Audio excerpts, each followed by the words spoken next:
Nu vi nået til opgavesæt 3, Emils akvarium. Emil har et akvarium. Akvariet har form som en kasse. De indvendige mål på akvariet er vist på tegningen herover. Højden er 40 cm, bredden er 40 cm, og længden er 80 cm. Opgave 3.1. Du skal vise med din beregning, at akvariet kan indeholde 128 liter vand. Mit spørgsmål. Vis, at akvariet kan indeholde 128 liter vand. Så kommer vi til mellemregning. Det første, som er meget vigtigt at huske, er at 1 liter er lige med 1 kubikdecimeter. Så 128 liter er lige med 128 kubikdecimeter. Målene på tegningen er i centimeter. Derfor vil jeg meget gerne lave målene om fra centimeter til decimeter. Så vil mit svar automatisk kunne oversættes fra kubikdecimeter til liter. Så 40 centimeter bliver til 4 decimeter.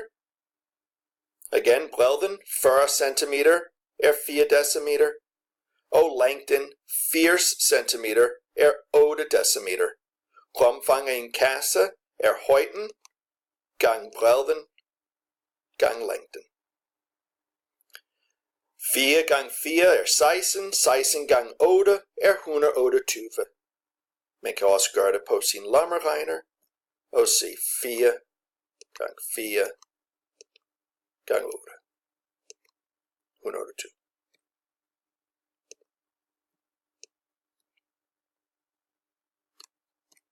Så får vi facit. Emils akvarium kan indeholde 128 liter vand. Opgave 3.2. Emils akvarium indeholder kun 120 liter vand. Vandet i Emils akvarium når ikke helt op til kanten.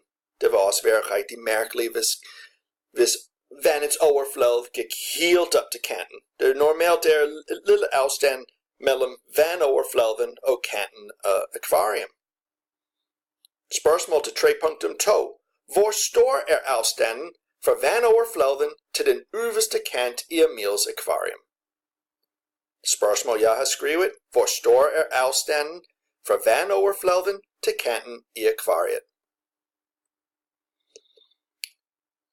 En gang til. 120 liter er lige med 120 kubikdecimeter. Så nu har vi en rumfangsopgave, hvor vi kender rumfanget. Rumfanget er 120 kubikdecimeter. Vi kender bredden af akvariet. Vi kender længden af akvariet, men vi ikke kender højden. Igen, ikke højden af akvariet, men højden fra boret eller bunden til vandoverfladen.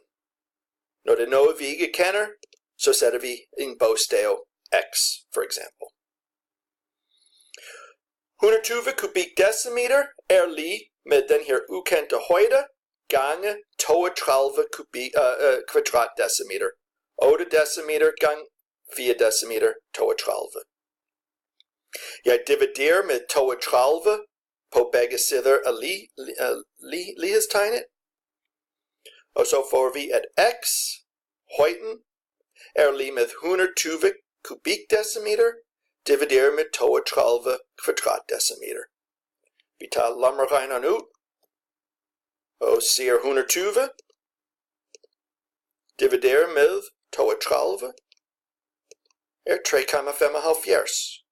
Så x er lige med 3,75 decimeter, som er lige med 37,5 centimeter. Højden af akvariet er 40 centimeter. 40 centimeter minus 37,5 centimeter er 2,5 centimeter. Afstanden fra vandoverfladen til kanten i akvariet er 2,5 centimeter. Opgave 3.3. Emil vil købe et akvarium mere. Det skal have form som en kugle.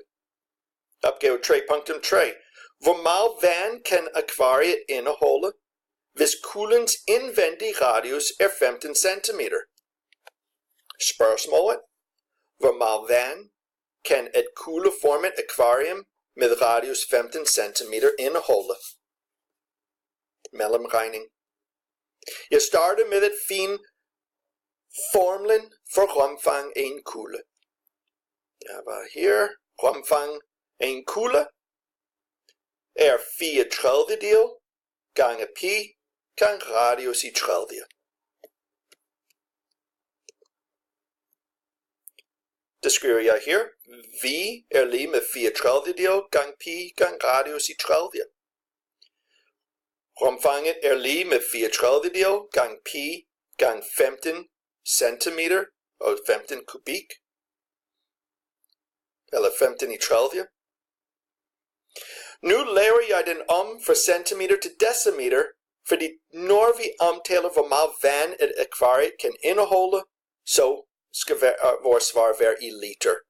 Derfor laver jeg den om fra centimeter til decimeter. 15 centimeter er 1,5 decimeter. Så tager vi vores lommeregner ud og siger 4 divideret med 3 er dette tal. Gange det med pi. Her er min pi-knap. Er dette tal. Gange med 1,5 i tredje er dette tal. 14,137. Jeg laver mit svar op til 2 decimalpladser, så jeg afrunder op til 14,14 liter vand. Og mit facit. Dette kugleformet akvarium kan indeholde ca. 14,14 liter vand. Så kommer vi til det sidste spørgsmål i opgavesættet, 3.4. Hvor stor skal kuglens indvendige radius være, hvis akvariet skal indeholde 60 liter vand? Mit spørgsmål: hvor stor skal radiusen være, hvis rumfanget er 60 liter? Så vi anvender vores formel for rumfang i en kugle. Denne gang kender vi rumfanget. Rumfanget er 60 kubik decimeter. Det som er ukendt er radius. Hvor stor skal radius være, hvis rumfanget er 60 kubik decimeter? Så vi har 60 kubik decimeter er lige med 4/30 gange pi gange radius i tredje. Det første trin, jeg ganger med 3/4 på begge sider af ligningen for at isolere pi gange radius i tredje. 60 gange 3/4 er 45. Så nu ser min formel sådan ud. 45 kubik decimeter er lige med pi gange radius i tredje. Trin nummer 2. Divider med pi på begge sider af ligningen for at isolere for radius i tredje. Jeg tager min lommeregner ud, og jeg siger 45 divider med pi, og den er 14,32. Så 14,32 kubik decimeter er lige med radius i tredje. Trin 3. Tag kubikrol på begge sider af ligningen for at isolere for radius. Så jeg bruger denne knap her, når jeg skal tage kubikrol. Jeg har taget, som skal være inden for kubikrolet her. Tryk på denne knap. Fortæller lommeregner, at jeg vil have kubikrol. Det er 3. Lighedstegn. Og radius er 2,428. Jeg afrunder op til 2,43.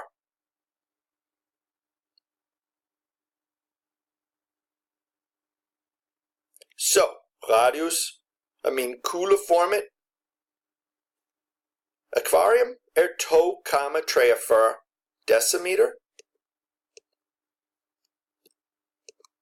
Ett kuleformigt akvarium med rumfang 3 liter vatten har en radius på cirka 2,43 decimeter eller 24,3 centimeter.